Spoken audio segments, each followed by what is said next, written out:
सरकार good morning. Break के बाद वाली एनर्जी नहीं लग रही सर। Good morning. ओके सरकार, पॉइंट आता है आखिर जीएसटी इंडिया में आ गया, 35 एक्ट आ गए। सर जीएसटी कैसे आए हमने समझ लिया, 10 का क्रेडिट क्यों मिला समझ में आ गया, सीजीएसटी क्या होता है, एसजीएसटी क्या होता है, कैसे आया वो समझ में आ गया सर अपने को। अरे क्लियर। तो सर अब जीएसटी शुरू करें क्या अपन। जीएसटी क्यों आया, कैसे आया, वो हमने बात कर ली। बैकग्राउंड पूरा हमने स्टडी कर लिया कि यार किस तरह से जीएसटी इंट्रोड्यूस हुआ इंडिया के अंदर। ओके, अब जीएसटी क्या है एक्चुअली वो हम देख लेते सर। शुरू करें क्या जीएसटी, जोश आना चाहिए, यस या नो। ओके तो सर सबसे पहली बात, जीएसटी 1 जुलाई 2017 से आया। CGST act section number 1। Section number 1 हमेशा बोलता है एक्ट का नाम क्या है, किस दिन से एप्लीकेबल होगा और कहां एप्लीकेबल होगा। तो सर इस एक्ट का नाम है central goods and services tax act 2017। It will extend to entire India except the state of Jammu and Kashmir. ऐसा हुआ था जब 2017 में जीएसटी आया था। क्लियर। 1 जुलाई 2017 से इंप्लीमेंट हुआ, पर 8 जुलाई 2017 को महबूबा मांदी, महबूबा मुफ्ती सर 8 जुलाई 2017 को द एक्सेप्टेड और स्पेशल ऑर्डिनेंस पास करके इस सीजीएसटी एक्ट को जम्मू एंड कश्मीर में भी एप्लीकेबल कर दिया था। क्लियर। वो एक्सेप्ट जम्मू एंड कश्मीर तो अब हट गए, वो बात अलग है सर, पर उस टाइम पे जब 2017 में सीजीएसटी एक्ट आया था उस टाइम पे तो एक्सेप्ट जम्मू एंड कश्मीर लिखा था, और उसको 8 जुलाई को, क्योंकि आपको पता है डेस्टिनेशन बेस्ड कंजम्पशन टैक्स, अगर उस एक्ट को नहीं एक्सेप्ट करते हैं तो लॉस उन्हीं को हो रहा था सर, इसलिए एक्सेप्टेड और अल्टीमेटली एक्सेप्ट करना ही था उनको। सो 8 जुलाई को स्पेशल ऑर्डिनेंस पास करके ये सीजीएसटी एक्ट वहां पे भी एप्लीकेबल कर दिया, तो पूरे हिंदुस्तान के अंदर सीजीएसटी एक्ट एप्लीकेबल हो गया सर। ओके तो सर ये तो था सेक्शन नंबर 1। अब सर आपको पता है कोई भी टैक्स चार्ज करने से पहले हम लोगों ने एक्ट बनाया सर, और ये से नो, तो हम लोग गवर्नमेंट को पावर देंगे टैक्स लेवी करने का। क्लियर। तो सर सबसे पहला सेक्शन होता है चार्जिंग सेक्शन, जहां से लेवी होता है, section number 9। Section number 9 charging section है, लेवी का सेक्शन है। ध्यान से देखना, सेक्शन नंबर 9 सब सेक्शन 1 आ रहा है आपके सामने, दिल थाम के बैठेगा सर। दिल थामना भाई, धड़कने नहीं sir. Section number 9 sub section 1। मेरे साथ कोई सीरियस होकर बैठने की जरूरत नहीं, मस्त होकर बैठो आप। सर सीजीएसटी एक्ट ये बोलता है CGST shall be levied, CGST shall be levied on intrastate supply. CGST shall be levied. अच्छा नोट्स मिल गया आपको, बुक मिली, नोट्स मिला भी आपको, बंद रखना उसको। ओके ध्यान इधर सर। CGST ध्यान इधर यार। CGST shall be levied on intra-state supply of goods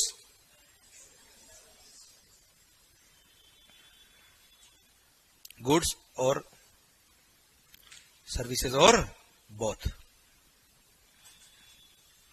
Goods or services or both. CGST shall be levied on intra-state supply of goods or services or both, except alcohol liquor for human consumption. मतलब दारू पे GST, लोग तो खुश हो गए, tax free है sir. अरे आपने अल्कोहल लिकर के बिल पे देखा होगा, अभी भी स्टेट एक्साइज और वेट लगता है, हाँ है ना, देखा है आपने बिल पे है मतलब sir. Sir alcohol liquor for human consumption है बेटा, केवल अल्कोहल लिकर नहीं बोलने का। अल्कोहल लिकर के कमर्शियल यूज भी, इंडस्ट्रियल यूज भी है सर, जैसे दारू दवा में भी काम आता है ना। ये तो बोल रहा हाँ सर मेरे तो सर ये सुबह ब्रश भी अल्कोहल से करता है सर। सर टोबैको लगाता है ब्रश पे, और बाकी sir okay alcohol liquor industrial use में भी काम आता है सर, परफ्यूम्स में आता है, दवाई में काम आता है सर। क्लियर। तो सर अल्कोहल लिकर नहीं बोला, alcohol liquor for human consumption. Alcohol liquor for human consumption को जीएसटी मर्ज क्यों नहीं किया, क्योंकि बिफोर जीएसटी एल्कोहल लिकर पर जो एक्साइज था दैट वाज स्टेट एक्साइज, मतलब एक्साइज की रेवेन्यू किसकी थी सर? स्टेट गवर्नमेंट की। एंड वेट भी लगता था सर, वेट भी किसका रेवेन्यू? तो दारू पे पूरा पूरा रेवेन्यू किसको मिल रहा है सर? और अगर जीएसटी में इसको इंट्रोड्यूस कर देते हैं तो किसका होता सर? मिल बांट के बिना बढ़ता सर। वो मोदी जी पीते नहीं सर, आपको पता है सर। तो सेंट्रल गवर्नमेंट में टैक्स मर्ज नहीं हुआ है, स्टेट गवर्नमेंट ने बोला इसकी रेवेन्यू हमारी जो है हमारे पास रहनी चाहिए, we don't want to share this revenue, बड़ा रेवेन्यू मिलता सर इसमें, इसलिए alcohol liquor for human consumption को मर्ज नहीं किया, इसलिए alcohol accept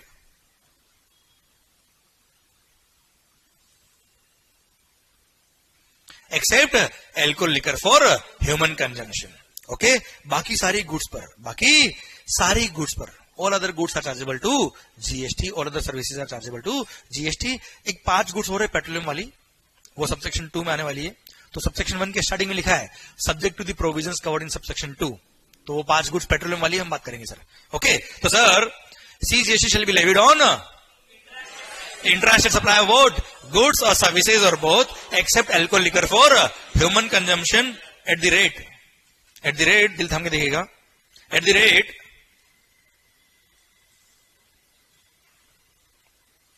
notified by government. अच्छा सुनो भाई, नोटिफाइड बाय गवर्नमेंट मतलब delegated power, notified by government मतलब यदा डेलीगेटेड पावर क्या है? क्लियर। तो रेट कौन डिफाइन करेगा? कौन सी government? State government, central government. Yes, क्या बोला आपने? पर sir GST council is not the body who can frame the act. Yes, वो क्या करेगी? रिकमेंड करेगी, और जो उसने रिकमेंड किया है उसके बेस पे गवर्नमेंट क्या करेगी? नोटिफाई करेगी। तो सर पूरे जीएसटी में जहां पे भी आ जाए नोटिफाइड बाय गवर्नमेंट, वहां पे 100% क्या लिखा होगा? On the recommendation of the GST. मजा आ गया sir. Notified by government on the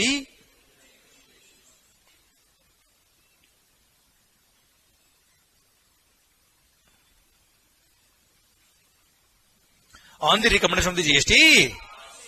समझे मेरी बात? अच्छा, बाकी सारे एक्ट आप पढ़ेंगे ना बेटा, तो वहां जहां पे गवर्नमेंट को डेलीगेटेड पावर दिया वहां नोटिफाइड बाय गवर्नमेंट या delegated by government, power bye the government, ये लिखा है। केवल जीएसटी एक ऐसा एक्ट मिलेगा आपको जहां पे क्या मिलेगा? On the recommendation of the. उसका कारण समझा मेरा? वरना सीजीएसटी और एसजीएसटी साथ में कैसे चलेगा sir? Clear? Done. Okay sir, जल्दी बोलिए वापस से। CGST shall be levied on international supply of vote goods और सर्विसेज और both except alcohol liquor for at the rate which will be notified by the government on the recommendation of the GST Council, but not more than 20%. Not more than, मतलब maximum rate of GST can be 40%. This is, देखिए क्या लिखा है, this is CGST. Maximum rate of CGST can be, maximum rate of SGST can be, maximum rate of GST can be, maximum rate of IGST can be. मजा आ गया ना sir? और क्या चाहिए sir? Maximum rate will be 20%. 20% of what?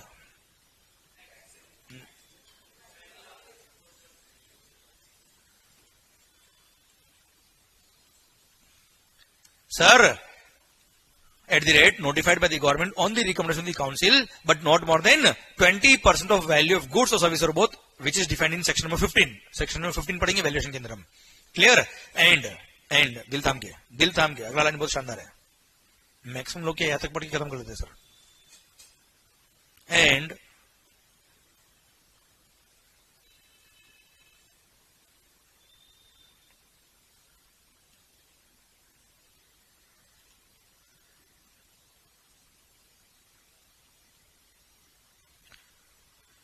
it shall be payable by a, अब जाके खत्म हुआ है section number 9 subsection 1। Sir it shall be payable by a, पता है taxable person what is defined in CGST act? इसका importance क्या है बोल दूं क्या? थोड़ा सा बोल देते सर। सर टैक्सेबल पर्सन मीन्स, वैसे हम डिटेल में बात करेंगे आगे. Taxable person means a person who is registered under GST और is liable to be registered under GST. वापस आराम से. Taxable person means a person who is registered under GST और is liable to be registered under GST. Okay मालिक, ठीक है. अभी केवल आइडिया दे रहा हूं मैं आपको इसका. जनरली 20 लाख का लिमिट है threshold limit for registration sir. Generally कुछ केस में अलग भी, वो छोड़ो भी आप. 20 लाख का लिमिट है for registration, threshold limit for registration under GST. अगर मेरा टर्नओवर 20 लाख क्रॉस कर गया तो I am liable for registration. और कुछ अलग एक्सेप्शन भी है, बात करेंगे बात में, मैं उसकी बात नहीं कर रहा अभी आपसे. मान लो मेरा टर्नओवर 20 लाख क्रॉस हो गया, मैंने रजिस्ट्रेशन के लिए अप्लाई नहीं किया. Am I still liable to be still liable to pay the tax? आवाज आ रही हो? Why? क्योंकि I am a taxable person. Why I am a taxable person? मैंने रजिस्ट्रेशन नहीं कराया, कोई बात नहीं. I am liable for registration. It means I am and once I am a taxable person, tax is required to be paid by me. अब customer से collect करूं ना करूं, मेरे को पे करना पड़ेगा सर. ये तो ठीक है, ये तो कॉमन सेंस में हर कोई बोल देता सर. मेरा पॉइंट आपसे ये, I am not liable for registration. मेरा turnover 20 lakh cross, I am not at all liable for registration. पर फिर भी मेरे को लगा कि यार करा लेता रजिस्ट्रेशन यार. मैंने वॉलंटरी जीएसटी में रजिस्ट्रेशन करा लिया. पहली बात तो ये, you can apply voluntarily also for registration. अगर आप ऑल दो लायबल नहीं हो, फिर भी if you want you can do so. Okay, मैंने वॉलंटरी रजिस्ट्रेशन के लिए apply. Now I am a registered person. और once I am a registered person, I am a क्यों taxable person मतलब a person who is. Although मैंने क्या ले लिया, voluntary registration लिया, I am not liable for registration since I have taken the registration. So I am a taxable person, and once I am a taxable person, now I am liable for pay the tax. I am liable to pay the tax. Why? Because I am a. इसलिए GST के अंदर अगर आपने registration ले लिया तो very next supply से आपको क्या करना पड़ेगा, टैक्स कलेक्ट करना पड़ेगा कस्टमर से और गवर्नमेंट को पे करना पड़ेगा, क्योंकि you are now taxable person. Service tax VAT में ऐसा नहीं होता था sir. Service tax VAT excise में ऐसा नहीं होता था. अगर आपने रजिस्ट्रेशन करा दिया पर आप अगर थ्रेशोल्ड लिमिट से कम हो तो यस आपको एग्जिबिशन मिलता था. यहां पे ऐसा नहीं है. पिक्चर समझ में आई आपको? पूरी चार्जिंग सेक्शन में मैं कवर हो गया हूं. हाँ है ना. चलिए, ये तो मैंने एक बात शुरू कर लिया आपसे. चलिए वापस से हम चार्जिंग सेक्शन पढ़ते हैं. सेक्शन नंबर 9 सब सेक्शन 1 क्या बोलता sir? CGST shall be levied on intra state supply of vote except alcohol liquor for at the rate which will be notified by the government on the recommendation of the GST council, but sir not more than 20% of what value of goods or service or both, and it shall be payable by a taxable माहौल. तो sir यही अगर SGST होता तो भी same होता. SGST act में in fact section number भी सेम है, सब सेक्शन नंबर भी सेम है सर. यहाँ पे सीजीएसटी लिखा, वहां क्या लिखा होता? एसजीएसटी. बाकी सब कुछ सेम. अच्छा आईजीएसटी होता तो IGST will be levied on inter state supply of vote goods or service or both except alcohol liquor for human consumption at the rate notified by the government on the recommendation of the GST council, but not more than 40% of what value of goods or service or both, and it shall be payable by a taxable.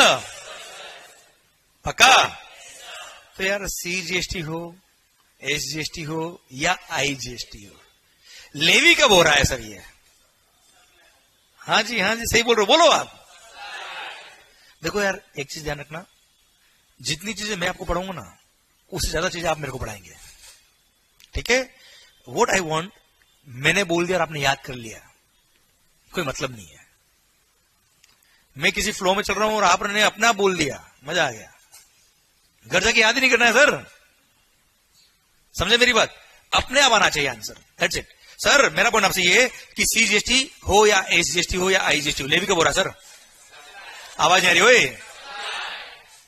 Levy का मतलब क्या होता sir? Tax charge होना, tax लगना, impose होना। ऐसा कौन सा आप काम कर रहे हो जिसकी वजह से जीएसटी लग रहा है? सप्लाई। हाँ है ना सर? ऐसा कौन सा आप काम कर रहे हो जिसकी वजह से टैक्स लग रहा है? ऐसा कौन सा वो इवेंट है, ऐसा कौन सा वो इवेंट है जिसके होने पर ये टैक्स लग रहा है? सर उस इवेंट को बोलते हैं क्या? Taxable event. वो इवेंट जिसके होने पर एक पर्टिकुलर टैक्स लगता है, इसको बोलते हैं क्या? Taxable event. And the taxable event under GST is, आवाज नहीं आ रही भाई, भले वो इंटरस्टेट हो बात की बात है सर। सीजीएसटी लगे, एसजीएसटी लगे या आईजीएसटी लगे, वो बात की बात है, पर जीएसटी लगता कब है sir? So taxable event under GST is supply. ये किसने बताया? कहां बताया? यस सही बोल रहा हूं। एक्ट में क्या बताया सर? 9(1) ने क्या बताया सर? कि ये एक्टिविटी करने पे क्या लगेगा? जीएसटी लगेगा, जीएसटी चार्ज होगा। That's why this section is called. Yes sir.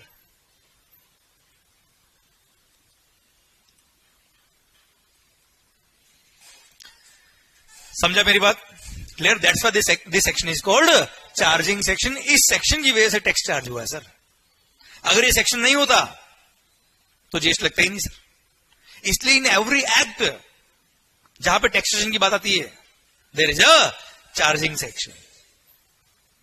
Clear? समझे मेरी बात बच्चों? ओके तो सर ये था आपका सेक्शन नंबर 9 सब सेक्शन 1। पक्का? ओके धीरे धीरे ऑपरेशन करेंगे एक बात का। ओके हमने अब इंटरेस्टेड क्या होता है, इंटरेस्टेड क्या होता है, ये मैंने आइडिया आपको बताया, केवल डिटेल में बात करेंगे हम। आईजीएसटी दिया है उसके लिए पूरा। Okay clear? ठीक है sir. Section number 9 sub section 2 की तरफ बढ़ते हैं हम sir. Section number 9 sub section 2 ये बोलता है 5 गुड्स। कितने गुड्स सर? 5।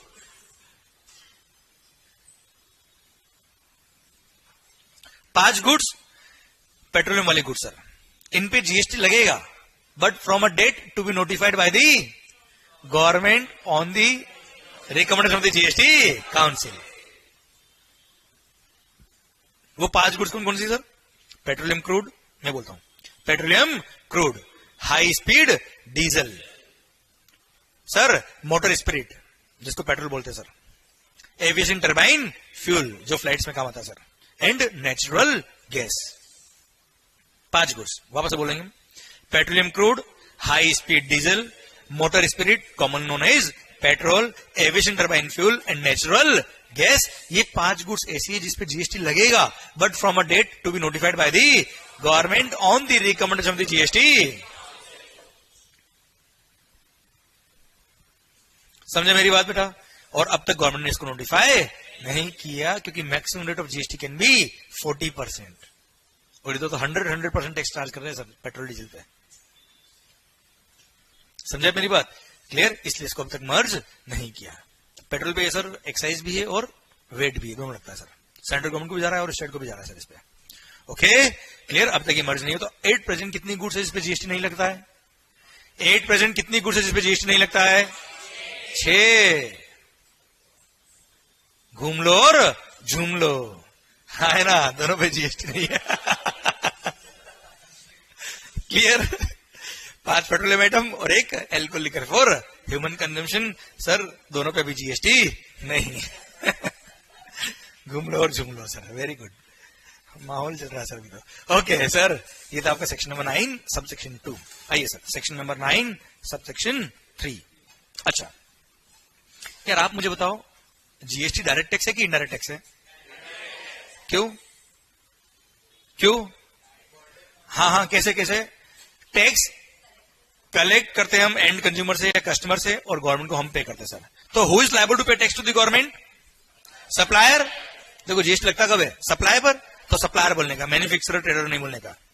क्लियर? कि मैन्युफैक्चर करूं, ट्रेडिंग करूं या सर्विस सप्लाई करूं। क्लियर? जीएसटी लेवी कब होता है सर? सप्लाई है, सारी चीज सप्लाई पे आ गई सर। ओके तो GST will be levied on supply. और कौन टैक्स पे करेगा सर? आवाज नहीं आ रही हो? सप्लायर। अब कस्टमर से मैं लू या ना लू, गवर्नमेंट तो किससे लेगा? ही कांट से कि सर कस्टमर ने मना कर दिया टैक्स देने के, बोल सकते हैं कि सप्लायर? कौन लायबल है सर? पर कुछ केसेस में गवर्नमेंट को लगा कि यहां पर सप्लायर से टैक्स कलेक्ट करना बड़ा ही मुश्किल है, ना हो पाएगा, तो वहां गवर्नमेंट ने क्या कर दिया? सिस्टम को रिवर्स कर दिया और बोल दिया रेसिपिएंट तुम ही टैक्स पे करोगे। क्या बोल दिया सर? रेसिपिएंट तुम ही टैक्स पे करोगे। उसको बोलते हैं क्या? Reverse charge mechanism. वो आ रहा है सेक्शन नंबर 9 सब सेक्शन 3 में। गवर्नमेंट क्या बोलता है सर? ध्यान से देखना, ध्यान से देखना। सीजी मतलब सेंट्रल गवर्नमेंट, क्योंकि ये सीजीएसटी एक्ट पढ़ रहे हैं बेटा, है ना? एसजीएसटी एक्ट होगा तो स्टेट गवर्नमेंट होगा, SGST. Okay sir, government has the power. देखो यार, पावर वर्ड आ जाए दिमाग में क्या आना चाहिए? जीएसटी के अंदर डेलीगेट पावर के साथ में क्या आना चाहिए दिमाग में? On the recommendation of the GST council. Good. Government has the power that on the recommendation of the GST council they can notify certain goods or services or both. Government has the power that on the recommendation of the GST Council they can notify certain goods or services or both. और उनको notify करके government बोल सकती है कि in notified goods और services और both में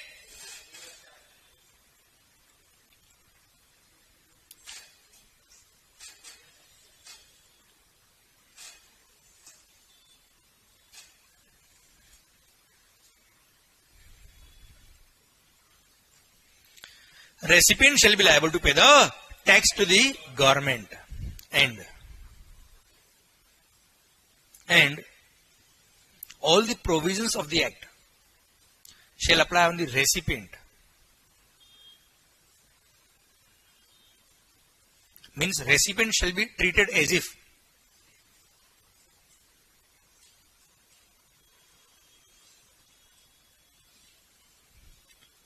he is the person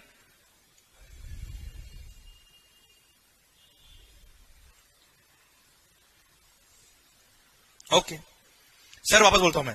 central government has the power कि on the recommendation of the GST council they can notify certain goods और सर्विसेज और both where recipient shall be liable to pay tax to the government directly and in such cases all the provisions of the act will apply on the recipient as if he is the person liable to pay tax to the government directly. Clear? पक्का? Recipient पे एक responsibility डाल दी कि आपको ही tax पे करना है। Clear? और हां, आपको ही टैक्स पे करना है, मतलब चॉइस नहीं है सर, चॉइस नहीं है, ही कंपल्शन है। शैल लिखा है यहाँ पे, ही में ऐसा नहीं लिखा है कि वो चाहे तो पे कर दे, नहीं तो ठीक है चलेगा, ऐसा नहीं है भाई। क्लियर? तुम पे करो, नहीं पे करो तो हम देख लेंगे आपको। समझे मेरी बात? They shall be liable to pay tax to the government directly. Clear? Under reverse charge mechanism. समझे मेरी बात बेटा? या और लिख देता हूं, under RCM. Okay clear? Okay. अब आप कहेंगे सर वो कौन कौन सी गुड्स है, वो कौन कौन सी सर्विसेज नोटिफाइड है? पहली बात तो ये है, कुछ गुड्स भी नोटिफाइड है एंड कुछ सर्विसेज भी नोटिफाइड है, पर गुड्स हमारे सिलेबस में नहीं आती है, इसलिए हम क्या पढ़ेंगे केवल, पर वो भी हम पढ़ेंगे चैप्टर नंबर 7 पढ़ते वक्त, अभी नहीं पढ़ेंगे सर। आरसीएम का एक पूरा चैप्टर मैंने अलग से दिया है, वो हम पढ़ेंगे डिटेल के अंदर एक एक बात, पर फिर भी थोड़ा आइडिया आपको दे देता हूं तो दिल में थोड़ी शांति रहेगी। हाँ सर, कुछ तो हुआ है सर आज। Okay, central government is the power to notify certain goods और सर्विसेज बोथ। अच्छा देखना, गुड्स भी नोटिफाइड है, हम केवल सर्विस पढ़ेंगे, इसका मतलब ये नहीं कि गुड्स है ही नहीं। ओके, जहां पे कौन टैक्स पे करेगा साहब? पक्का? कौन टैक्स पे करेगा मालिक? Recipient will be liable to pay the tax to the government directly and recipient will be treated as if he is the person liable to pay tax to the government directly. अच्छा एक बात ध्यान रखना, अगर कोई line में 2-2, 3-3 बार repeat कर रहा हूं, कोई कारण है उसका, और वो कारण आपको हो सकता थोड़ी देर बाद समझ में आए, ये भी ध्यान रखना। ये मत समझना कि इस साल क्या बोर्ड कर रहा है, ठीक है? कुछ बातें हो सकता है जो आपको अभी नहीं समझ में आएगी, वो कुछ कनेक्ट करूंगा तो लगेगा ये क्या हो गया। ओके, वो आने दो टाइम। ये जैसे मैंने पर्सन को बोल्ड मार्क किया है, इसका मीनिंग अभी आपको नहीं पता, देश के 70% लोगों को नहीं पता इसका, पर बताऊंगा थोड़ी देर बाद आपको। सर 90%, 70 मैंने कम बोल दिया। सुनना बात को ध्यान से। सरकार, अब सर आखिर ये रिवर्स चार्ज क्यों आया? आरसीएम क्यों आया यार? गवर्नमेंट को क्या सिस्टम कॉम्प्लिकेट करना था? कहीं पे सप्लायर को लाइबल कर दो, कहीं को रेसिपिएंट को लाइबल कर दो, सिस्टम ऐसा कॉम्प्लिकेट कर दो कि लोग बस सीए के पास ही पहुंचे। ऐसा ऐसा गवर्नमेंट कौन? तो कुछ सोच समझ के रखा होगा सर। अब सर हमने आखिर रिवर्स चार्ज रखा तो क्यों रखा? एक एग्जाम्पल ले ले सर। नहीं ले क्या एग्जाम्पल? ओके सर, मान लो, हाँ तो मैंने बोलता हूं ना मान लो, तो आपको बोलना है मान लिया। देखो मान लो, ओके, आपने आउट ऑफ इंडिया से इंडिया में कोई सर्विसेज ली सर। सर्विसेज, गुड्स नहीं, गुड्स इंपोर्ट करने पे लगता है क्या? कस्टम्स। सर्विसेज इंपोर्ट करने पे क्या लगता है मालिक? जीएसटी, आईजीएसटी लगता है सर। ओके सर, आपने कुछ सर्विसेज आउट ऑफ इंडिया से इंपोर्ट करी, value of service suppose 1 crore. Out of India से आपने इंडिया में कुछ सर्विसेज इंपोर्ट करी, वैल्यू थी कितनी सर? 1 CR। उस पर जीएसटी है। अब आईजीएसटी है क्या, वो छोड़ो, अभी आप बेसिक चल रहा है sir. Suppose 18% is the tax. कितना हो गया सर?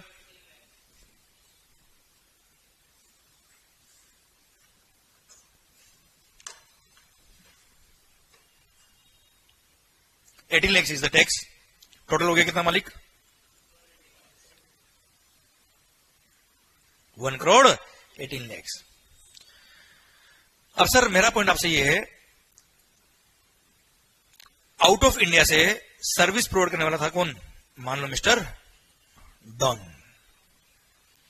डॉन ने सर्विसेज दी इंडिया में किसको? मिस्टर कौन को?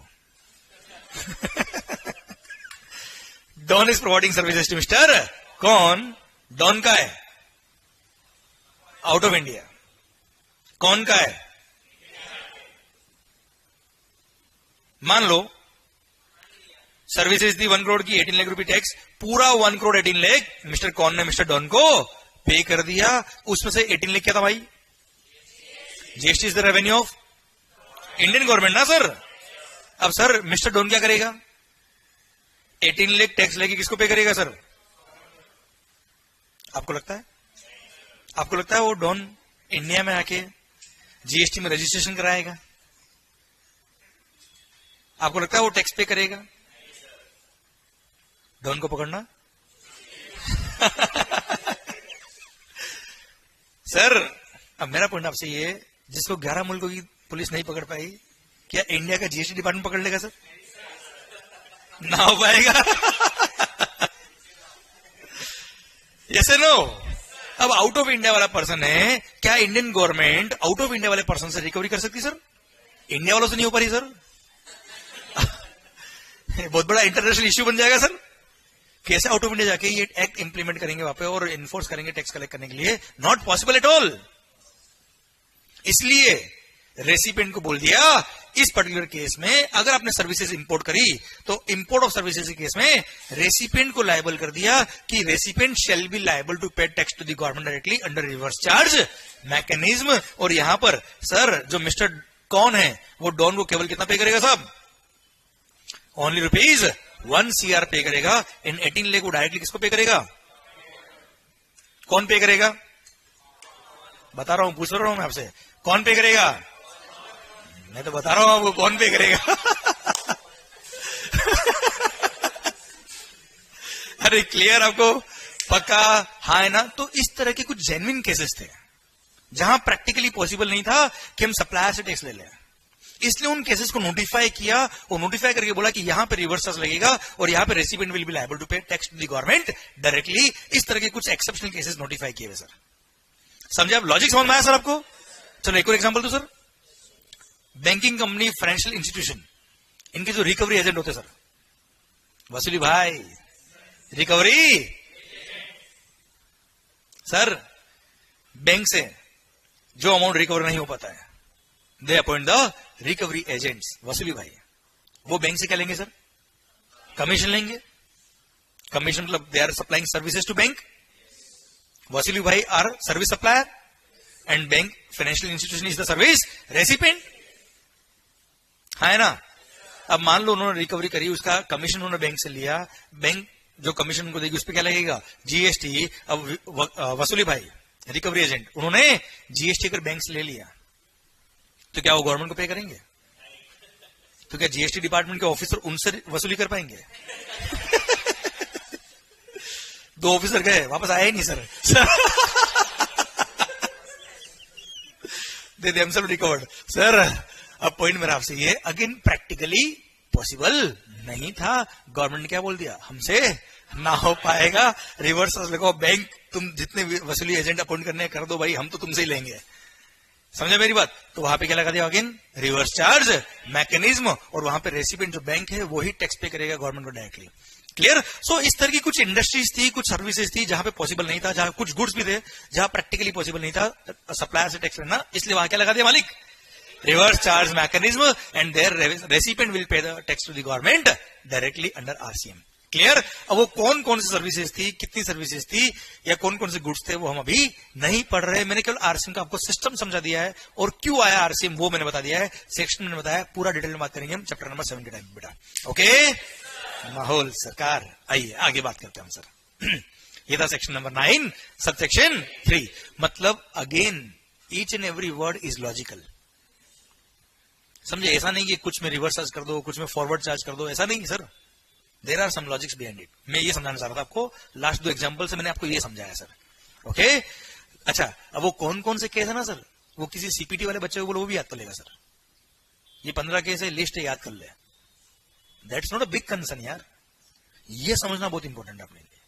क्योंकि क्या होगा, जैसे आप फाइनल लेवल में सर, थोड़े दिन बाद तो आप एडवाइस देंगे लोगों को, आप समझो मेरी बात को, कंसल्टेंसी देंगे, वहां क्लाइंट आके पूछेगा ऐसा क्यों हो रहा है? नहीं वो लिखा था बुक के अंदर, हमने ऐसे ही पढ़ा है सर। वो 15 का लिस्ट था, उसमें है सर नाम ये वाला। मतलब आप समझे,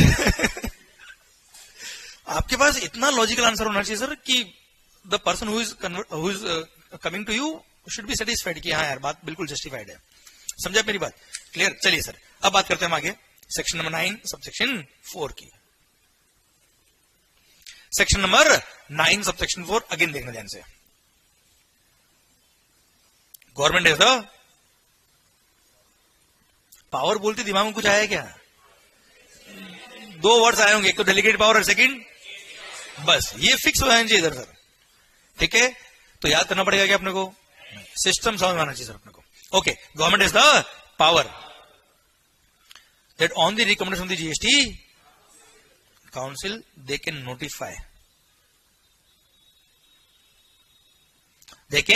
notify certain goods or services or both। ध्यान से सुनना, ध्यान से समझना इसको। they can notify certain goods or services or both, और ये बोल दिया कि ये goods or services or both अगर, ध्यान से, if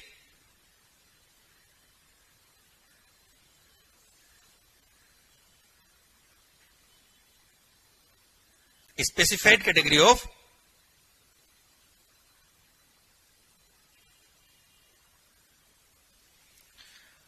registered person परचेज करता है, किससे?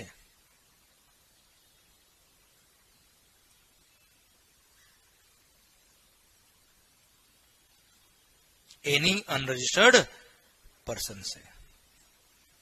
एनी कैसे केस में? रेसिपिएंट जो रजिस्टर्ड पर्सन था बेटा, ब्रैकेट में लिखता हूं आरपी, आरपी मतलब रजिस्टर्ड पर्सन, ध्यान रहेगा आपको। रेसिपिएंट जो रजिस्टर्ड पर्सन है shall be liable to pay GST to the government under RCM, and all the provisions of the act will apply on the recipient as if he is the person liable to pay tax to the mahol. Okay sir, he is the person liable to pay the tax to the government. Okay, full stop. Section number 9 sub section 4, ध्यान से सुनना वापस से बेटा, अभी मैंने लिखा है कल, अब बोल रहा हूं मैं। Government has the power to notify certain goods और सर्विसेज और बोथ, अगर किसने परचेज किया, पर सारे रजिस्टर्ड पर्सन ने लिखा है, specified category of registered person, किससे परचेज किया है? तो ऐसे केस में रेसिपिएंट जो रजिस्टर्ड है जीएसटी में, वो लायबल होगा टैक्स पे करने के लिए to the government directly under RCM. Okay, 2 minute के लिए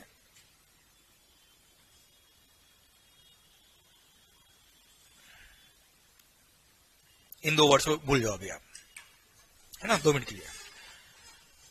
सेक्शन में क्या लिखा है? अगर कोई रजिस्टर्ड पर्सन, अगर कोई किससे परचेज करता है तो कौन टैक्स पे करेगा? रेसिपिएंट जो रजिस्टर्ड है बेटा। और बिलीव मी, जब जीएसटी आया था 2017 में, तब ये 2 वर्ड जो मैंने काटे ना बेटा, वो नहीं थे उस टाइम पे, ये नहीं थे। ठीक है, 2 मिनट रुकिएगा आप आराम से, जल्दी नहीं अपने को कुछ भी। ठीक है सर, अगर कोई भी रजिस्टर्ड पर्सन, क्या बोला सर, गुड्स या सर्विस किससे परचेज करता है सर, तो कौन टैक्स पे करेगा? ठीक है, ओके, सिंपल सा लॉजिक है इसके पीछे। मान लो आप अनरजिस्टर्ड हो जीएसटी में सर, यू आर, अब आप जब रजिस्टर्ड नहीं हो जीएसटी में, तो क्या आप टैक्स पे कर पाएंगे? आप क्या मेरे से टैक्स ले पाएंगे? आप सप्लायर है, मैं बायर हूं, मैंने आपसे कोई गुड्स परचेज किया या सर्विसेज परचेज करी, नीचे सैंडविच वाले से मैंने सैंडविच लिया सर, सर्विस अप्लाई करा सर, वो क्या वो रजिस्टर्ड है जीएसटी में? पर सर मान लो जेके शाह क्लासेस ने या यशवंत मंगल क्लासेस ने वो सैंडविच परचेज किया, मैं तो रजिस्टर्ड हूं सर। गवर्नमेंट क्या बोलती है, वो सप्लाई है, टैक्सेबल सप्लाई है, टैक्सेबल गुड्स है, टैक्सेबल सर्विस है, सिंस वो बेचारा अनरजिस्टर्ड है, उससे तो हम टैक्स नहीं ले पाएंगे, आप पे कर देना, कोई बात नहीं।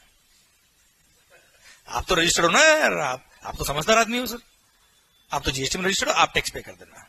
लोगों ने बोला ठीक है। फिर जैसे चालू हो ना ये एक्ट, दिमाग खराब हो गया लोगों का। कैसे दिमाग खराब हो, समझना ध्यान से। सरकार अगर कोई भी गुड्स है, कोई भी सर्विस में किससे लेता हूं, और अगर मैं रजिस्टर्ड हूं, तो कौन टैक्स पे करेगा? मैंने ऑफिस में चाय मंगाई सर, चाय वाला इज नॉर्मल, बाहर जो चाय वाला खड़ा रहता है उससे चाय मंगाई मैंने ऑफिस के लिए, अपने क्लाइंट आया, चाय मंगाई, ही इज नॉट रजिस्टर्ड। कौन? चाय वाला। सर्विस रेसिपिएंट कौन सर? जीएसटी में रजिस्टर्ड। कौन टैक्स पे करेगा चाय पे? मतलब एवरी मंथ कितना चाय का खर्चा हुआ, एवरी मंथ जीएसटी पे करना पड़ता है सर। एवरी मंथ कितना चाय का खर्चा हुआ, उस पर जीएसटी रिवर्स चार्ज में पे कर दो। एवरी मंथ ऑफिस में जो रिपेयर मेंटेनेंस हुई है, कोई लेबर को बुला के साफ सफाई कराई सर, मान लो छोटा मोटा कोई रिपेयरिंग कराया, कौन टैक्स पे करेगा? आवाज नहीं आ रही हुई। और कब पे करेगा? Every month. Every month. अब आप मुझे बताओ, जब ईयर एंड होता है तब क्लाइंट आता है, प्रॉफिट परसेंटेज तो इतना ही रखना है सर, फिर खर्चे उसके बुक होते हैं, रिपेयर मेंटेनेंस एक्सपेंसेस टकाक, जनरल ऑफिस एक्सपेंसेस टकाक। अरे हाँ है ना, आवाज नहीं आ रही ओए sir. T and refreshment expenses टकाक, स्टाफ वेलफेयर एक्सपेंसेस टकाक। क्लियर? तो जीएसटी ऑफिसर बोलेगा सारे खर्चे मार्च में होते क्या रे, सारी चाय तो मार्च में भी है। सर आप समझ रहे हो मेरी बात? क्योंकि अगर वो सारे खर्चे विदाउट बिल वाला है सर, वो अरे ऐसे नो अनरजिस्टर्ड से लिया आपने सर, उस पर टैक्स पे करना उसी महीने में जिस महीने में एक्सपेंस हुआ है। अब मार्च में अगर आप बुक कर रहे हो, जीएसटी सारा मार्च में पे किया आपने सर, तो इनकम टैक्स वाला पकड़ लेगा सर एक मिनट में। एवरी मंथ, या तो फिर प्लानिंग हर महीने करो सर आप। एंड सेकंड थिंग, कितना कमरसम हो जाएगा सर। आप सोचो ये मार्केट मैंने परचेज किया है, समझना मेरी बात को, केवल टैक्स पे करना इज नॉट अ कंसर्न। ये मार्केट मैंने परचेज किया, रोड साइड पे कोई बैठा था सर, उससे मैंने परचेज कर लिया अंदर स्टेशन से। अब पहली बात तो इस पे रिवर्स असल में टैक्स पे कर दूंगा, कितना करूं? 18 करूं, 12 करूं, 28 करूं, कितना करना है सर? मतलब उसका पहले HSN कोड निकालो। आप समझना बात को, कंप्लायंस बर्डन कितना भारी है सर। एक एक गुड्स, एक एक सर्विस जो मैं अनरजिस्टर्ड से परचेज कर रहा हूं, कितना डिफिकल्ट। इसलिए इस सेक्शन को तो किया स्ट्राइक ऑफ। पहले कुछ एग्जिबिशन दिया इसमें पर डे का, फिर इस सेक्शन को उड़ा दिया, फिर वापस सेक्शन को लेके आए और सेक्शन में फिर क्या किया इन्होंने, यस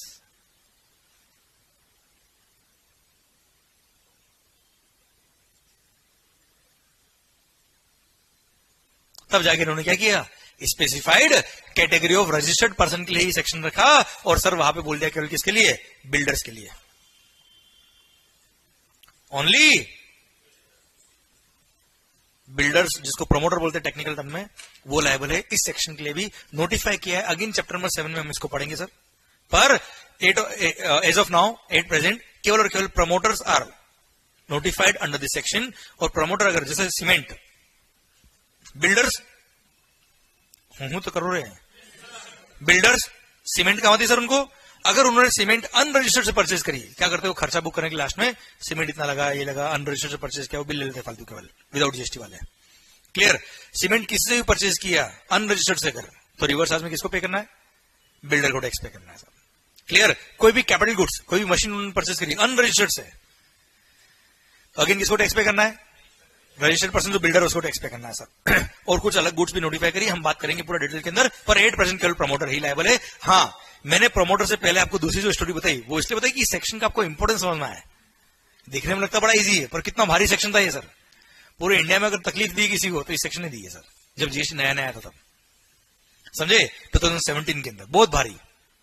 ओके, 13 अक्टूबर को फिर हटाया था सर इसको। यहां तक क्लियर है सर आपको, पक्का 100% डन। तो sir central government has the power, क्या बोला सर,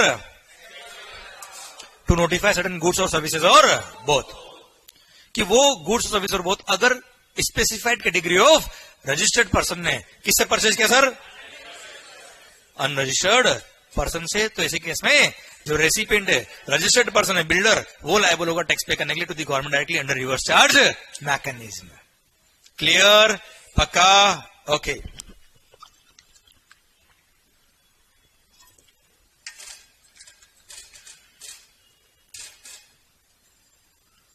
ये है सेक्शन नंबर 9 सबसेक्शन 4। आइए सेक्शन नंबर 9 सबसेक्शन 5, बहुत ही शानदार, बहुत ही शानदार, मजा आएगा सर आपको।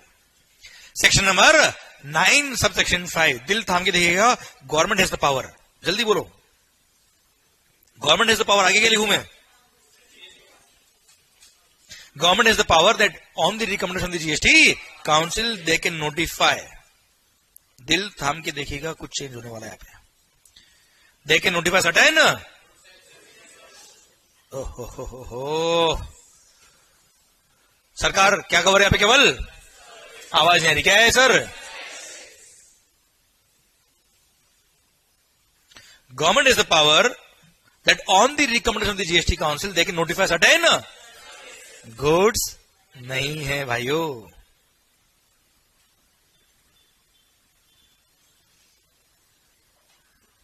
ठीक है।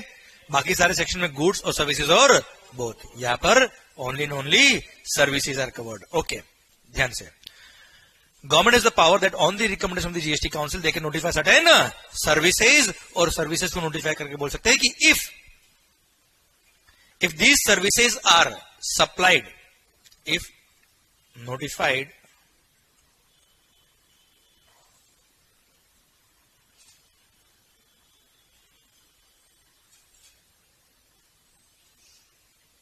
if these notified services are supplied through electronic commerce operator, Ola, Uber, urban club, जिसका नाम उबर अभी अर्बन कंपनी हो गया है ना बच्चों, सर स्विगी आ गया, इसमें स्विगी भी, स्विगी जोमेटो। ओके, सुनना ध्यान से, सर्विसेज है केवल सर्विस है। गवर्नमेंट हैज द पावर, इसलिए मैंने अमेजोन नाम नहीं लिया है सर। ओके, अमेजोन नाम नहीं लिया है, ओनली सर्विसेज। ओके, वो भी नोटिफाइड, सारी नहीं। Okay sir, government has the power that on the recommendation of the GST council they can notify certain services, that if these notified services are supplied through ECO, then ECO shall be liable to pay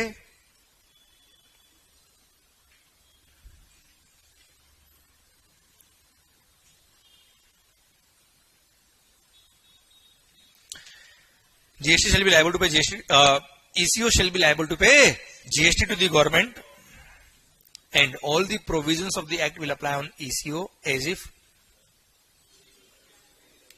he is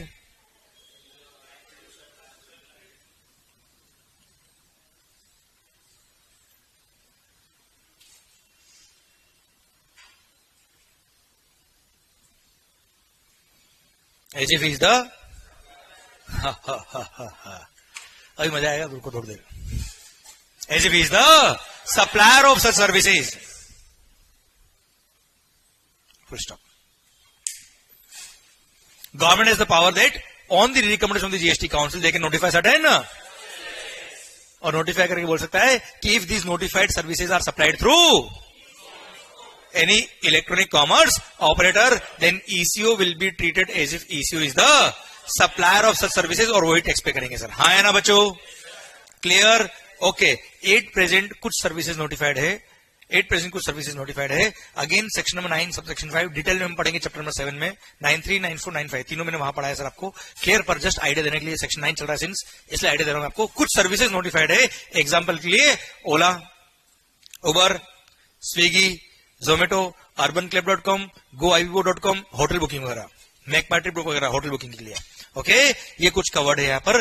ठीक है, example दिए मैंने, सारे नहीं पढ़ा है आपको. Okay, एक एग्जाम्पल लेते हैं, उससे आपको चीज समझ में आएगी क्या हो रहा है आखिर. ओके चलिए सर, एग्जाम्पल लेते सबसे पहले किसका? ओला का.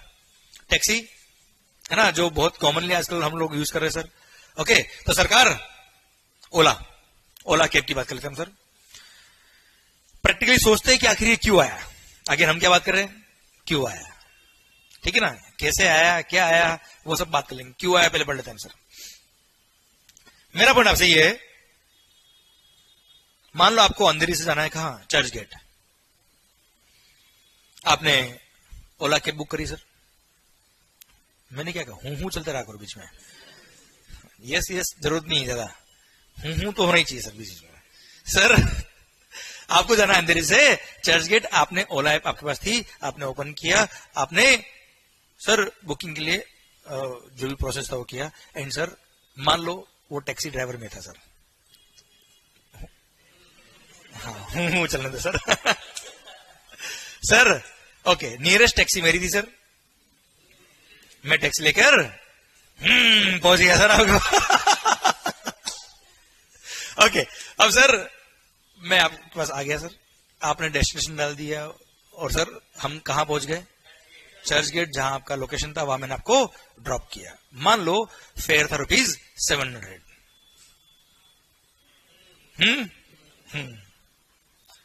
चलिए, मैं टैक्सी ड्राइवर हूं, मेरी खुद की टैक्सी सर. मैंने ओला ऐप पे अपनी टैक्सी को रजिस्टर करा हुआ है सर. एंड आपने ओला ऐप के थ्रू बुकिंग ली और टैक्सी मेरी आई, और मैंने आपको सर्विसेज देके लोकेशन पे ड्रॉप कर दिया सर. पहला क्वेश्चन मेरा आपसे ये, सर्विस रेसिपिएंट कौन है सर? पैसेंजर? अरे हाँ है ना. चलिए, सर्विस सप्लायर, मेरे को कोई टेक्निकल आंसर नहीं चाहिए सर, है ना, कॉमन सेंस में बात करें हम. सर्विस सप्लायर कौन है? टैक्सी ड्राइवर या ओला? आपको सर्विसेज दी किसने? टैक्सी वाली. टैक्सी ड्राइवर ने दी या ओला ने दी है? टैक्सी ड्राइवर ने दी. पर थ्रू किसके बुक हुआ है ये? ओके चलिए, सर्विस सप्लायर कौन? टैक्सी वाला. सर्विस रेसिपिएंट कौन? अब आपको लगता है ये टैक्सी ड्राइवर की शक्ल देख के बताओ, क्या आपको लगता है ये इतना ऑर्गेनाइज सेक्टर से है कि ये टैक्स पे कर दे, जीएसटी में रजिस्ट्रेशन करा के हर महीने रिटर्न फाइल कर दे सर? आपको लगता है ये? आवाज नहीं आ रही हो? पर सर ओला, उबर, स्विगी, ये नीचे सैंडविच वाला, इसलिए गवर्नमेंट बोला यार ये टैक्सी वाले तो टैक्स पे नहीं कर पाएंगे, हम इनसे ले भी नहीं पाएंगे. ओला ये तो बड़ा आदमी, सब पकड़ लो इसको.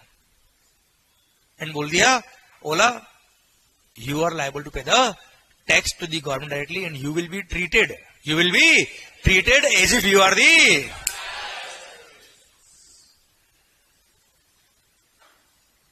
वो सप्लायर है नहीं.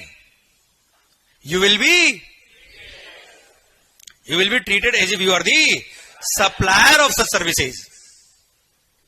अरे हाँ है ना. मतलब अगर आपने ओला के थ्रू रेडियो टैक्सी की सर्विसेज दी है तो सर ये टैक्सी ड्राइवर जो है ना सर, इसको सप्लायर ही नहीं मानेंगे। For the purpose of tax low supplier किसको मानेंगे सर? आवाज नहीं आ रही हो? ओला को। क्लियर? टैक्स कौन पे करेगा? आवाज नहीं आ रही है? पक्का? 100% कारण समझ में आया, इसका लॉजिक समझ में आया सर आपको? पक्का? ओके। सेम वे स्विगी के लिए हो गया sir, same way hotel accommodation में मेकमाईट्रिप.com हो गया, गोइबो हो गया, ट्रिप एडवाइजर.com हो गया। इसमें भी कुछ कंडीशन से हम बात करेंगे बाद में, जस्ट मैंने एग्जांपल दिया आपको अभी तो केवल। ओके। रेपिडो भी चल रहा है क्या आजकल बाइक पे? यहाँ पे भी है रेपिडो बाइक, वो भी कवर्ड है सर इसके अंदर। क्लियर? तो सर जैसे ओला कैब चलती है वैसे रेपिडो बाइक चलती है सर, उस पर भी आप ट्रांसपोर्ट ऑफ पैसेंजर की सर्विस दे सकते हो आप। ओके। तो सर ध्यान से देखना, यहां पे ओला को क्या मान लेंगे? As if you are the, और हां तीन बात और बोल दिया पे सेक्शन 95 में, ओला you are liable to pay tax, और हां तुम ही टैक्स पे करोगे, और हां तुम ही टैक्स पे करोगे। मतलब यहां क्लियरली लिख दिया कि तुम ही टैक्स पे करोगे, क्योंकि इसी शक्ल देख लो इसे। अबे ओ सर मेरा पॉइंट आपसे ये है कि 3 पॉइंट लिखे, वहां बोल दिया कि ECO shall be liable to pay tax, पर अगर ECO out of India located है, कहां लोकेटेड है सर? जैसे उबर, अगर कहां लोकेटेड है तो भी उसी को पे करना है। If he has the representative office in India then they will pay the tax, and if ECO is located outside India and if he does not have any representative office in India तो भी pay उसी को करना है। He will have to appoint a person in India who will pay tax on their behalf, मतलब पे तो उन्हीं को करना है, इससे ना हो पाएगा। समझे आप मेरी बात बच्चों? क्लियर? तो सर ये है सेक्शन नंबर 9 सबसेक्शन 5। यहां पे कुछ सर्विसेज नोटिफाइड है, गुड्स कवर नहीं है। एक और बात, सारी सर्विसेज नहीं है, केवल कुछ नोटिफाइड सर्विसेज है, वही यहां पे कवर है, कोई और कवर नहीं है। क्लियर? पक्का? 100% डन। तो सर अब एक बात और, 9(5) ये भी तो रिवर्स चार्ज हुआ ना सर? अरे ये भी तो रिवर्स चार्ज हुआ ना सर? ये तो हिंदुस्तान गलती कर रहा है। रिवर्स चार्ज किसको बोलते मालिक? जहां पे रेसिपिएंट टैक्स पे करता है। 9(5) में कौन टैक्स पे कर रहा है? आवाज नहीं आ रही ओए। मैंने 9(5) शुरू करते वक्त ही पूछा था कि ये जो टैक्सी वाली सर्विस थी, इसमें सप्लायर ऑफ सर्विस कौन? Taxi driver. रेसिपिएंट कौन? पैसेंजर। क्या पैसेंजर टैक्स पे कर रहा है? पैसेंजर टैक्स पे कर रहा है। पैसेंजर टैक्स पे करता तो क्या बोलते हैं हम? RCM, reverse charge mechanism. यहां पैसेंजर टैक्स पे नहीं कर रहा सर, यहां पे रेसिपिएंट भी टैक्स पे नहीं कर रहा, ये टैक्सी ड्राइवर भी पे नहीं कर रहा। कौन पे कर रहा? ईसीओ। और ईसीओ को बोलते कि you will be treated as if you are the, है ना? देखना भी, देखना ध्यान से देखना भी। 9(4) में क्या लिखा था भाई? As if you are the, आवाज नहीं आ रही sir. Recipient will be liable to pay tax and recipient will be treated as if he is the person liable to pay tax. 9(3) में देखो क्या लिखा था sir? Recipient will be liable and he will be treated as if he is the. तो रेसिपिएंट को केवल एक काम दिया गया कि तू टैक्स पे कर देना। इधर तो पूरा दुकान ही उठा के दे दी उसको कि as if you are the. ये एक वर्ड ने कमाल कर रखा है सर, ये एक वर्ड ने कमाल किया हुआ है कि सर यहां पे सप्लायर कहलाएगा। सर यहां पे इसके टर्नओवर में काउंट होगा। हूं ही नहीं कर रहे यार, मैं तो नहीं पढ़ा रहा सर। यहां पर इसका टर्नओवर है, ये 9394 में उसकी परचेज है। वो 9394 में इनवर्ड सप्लाई है, वो रेसिपिएंट है, उसकी वो इनवर्ड सप्लाई है। यहां पे क्या है? उसकी आउटवर्ड सप्लाई है, ये उसकी सेल मानी जाएगी सर। हाँ है ना बच्चों? यस और नो? डन। सेक्शन नंबर 9 खत्म होता है। अब बात समझ में आपको मेरी है? पक्का? एक एक वर्ड के मीनिंग समझ में आ रहे सर आपको? क्लियर? Okay good. तो सर सेक्शन नंबर 9 पूरा चार्जिंग सेक्शन समझ में आपको सर? Section number 9(1), 92939495। ओके, मैं एक बार फटाफट से सारे सबसेक्शन रिपीट कर रहा हूं सो दैट आपके यहाँ पे फिट हो जाए सर पूरा। Section number 9 charging section. Section number 9 subsection 1 ये कहता है कि सीजीएसटी शैल बी लेविड। देखो इसी सेक्शन में वाला लेवी होगा सर, इसलिए इसको बोलते हैं क्या, charging section. CGST shall be levied on intra state supply of vote goods और सर्विसेज और both except alcohol liquor for human consumption at the rate notified by the government on the recommendation of the GST Council, but not more than 20% of what value of such goods or services or both, and it shall be payable by a taxable person। भले registered हो या ना हो, अगर liable to register है तो याद आया, और वॉलंटरी रजिस्ट्रेशन कराया तो भी टैक्सेबल पर्सन है साहब। ओके, तो सर वैसे रजिस्ट्रेशन पढ़ते वक्त हम बात करेंगे इसके बारे में वापस से, पर फिर भी यहां पढ़ाना बहुत जरूरी था आपको लोग। ओके, इसलिए जीएसटी के अंदर वॉलंटरी रजिस्ट्रेशन कराया उस दिन से आपकी टैक्स लायबिलिटी चालू हो जाती है, भले आपका टर्नओवर क्रॉस हो या ना हो। सेकंड बात, सेक्शन नंबर 9 सबसेक्शन 2 ये बोलता है क्या, 5 गुड्स, पेट्रोलियम क्रूड, ये नाम आपको याद होना चाहिए ना बेटा, ठीक है, ध्यान रखना। Petroleum crude, high speed diesel, motor spirit common known as petrol, aviation turbine fuel and natural gas, ये 5 गुड्स ऐसी जिनको गवर्नमेंट नोटिफाई करेगा on the recommendation the council, उसके बाद इन पे जीएसटी लेवी होगा, अभी लेवी नहीं होता। तो at present these are the 6 goods which are non taxable supply under GST, जिन पे जीएसटी नहीं लगता, घूम लो और झूम लो।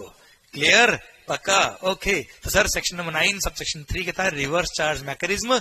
यहाँ पे गवर्नमेंट के पास पावर है कि वो चाहे तो on the recommendation the GST council they can notify certain goods और सर्विसेज और बोथ, और वहां नोटिफाई करके बोल सकता है कि यहाँ पर इन केसेस में recipient shall be liable to pay tax to the government directly under reverse charge mechanism, and all the provisions of the act will apply on recipient as if he is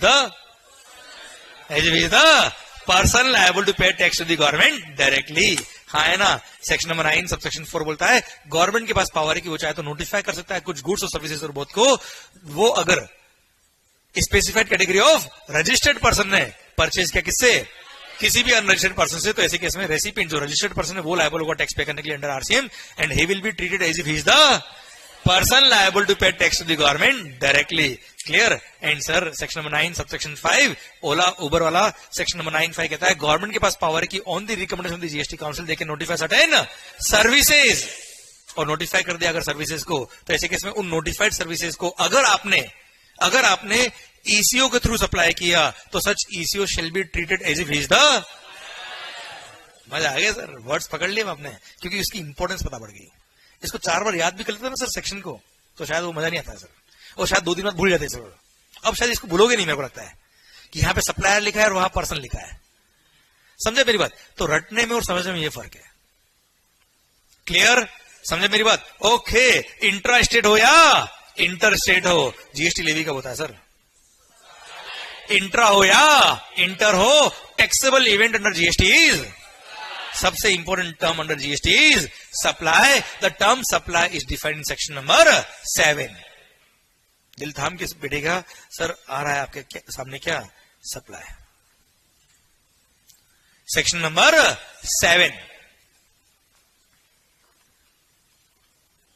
section number 7 ने define किया supply क्या होता है। Okay sir, अब section number 7 क्या कहता है, ध्यान से देखना sir. Section number 7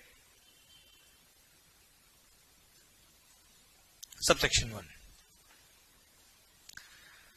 sir, section number 7 subsection 1।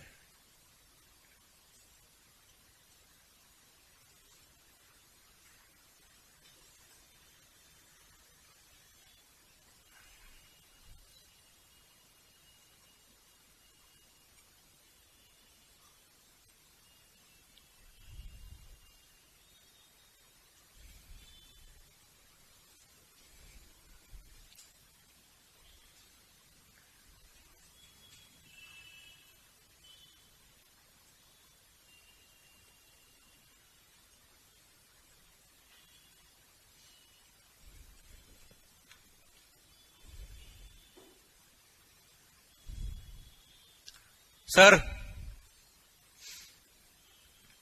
Section number 7 subsection 1 फिर clause A double A B C, section number 7 subsection 1A, फिर section number 7 subsection 2 clause A B, section number 7 subsection 3 close ए और close B, तब जाके यहाँ पे लगेगा क्या, full stop. Okay सरकार, शुरू करते हैं हम क्या, section number 7 subsection 1। Section number 7 subsection 1 क्या कहता है, सप्लाई, बहुत भारी है सर ये वर्ड, वापस बोल के बताओ एक बार, सप्लाई। वीडियो क्लास चल रहा है ना सिस्टम, ओके। सप्लाई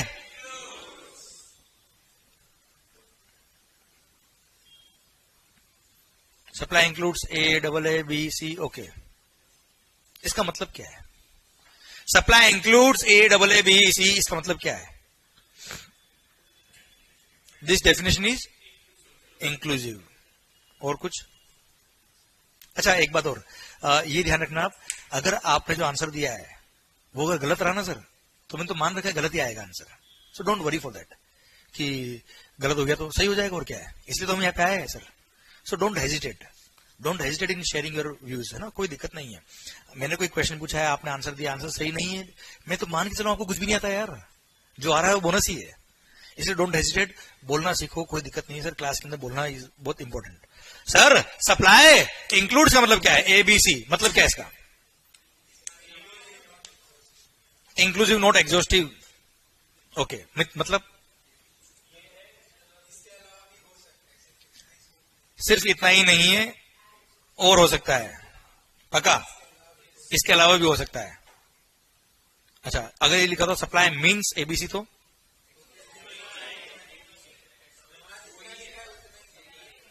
तुम ही हो माई लाइफ मीन्स यू, मतलब तुम ही हो, my life includes you, sir तुम भी हो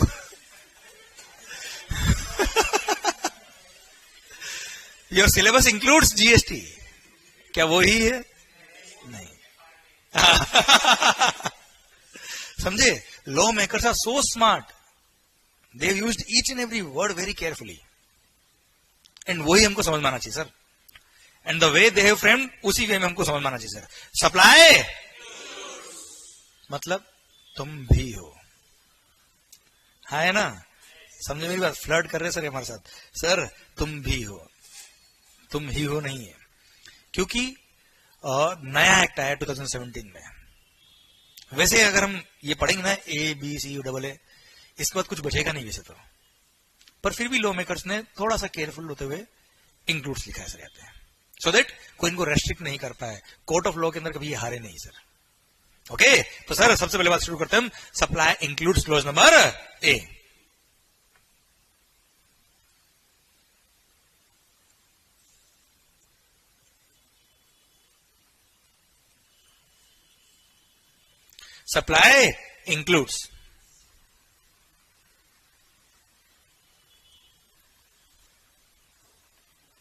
Supply includes आवाज नहीं आ रही हो, all forms of supply such as sale, exchange, barter, transfer, lease, license, rental और disposal। लिखता हूं लोग को, sale, exchange, barter, transfer, lease, rental और disposal। Sale, exchange, barter, transfer, lease, licence, rental और disposal of what,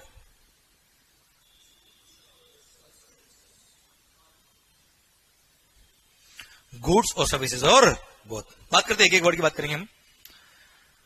supply includes all forms of supply such as sale, exchange, barter, transfer, lease, licence, rental और disposal of what, goods और services और both when such supplies are made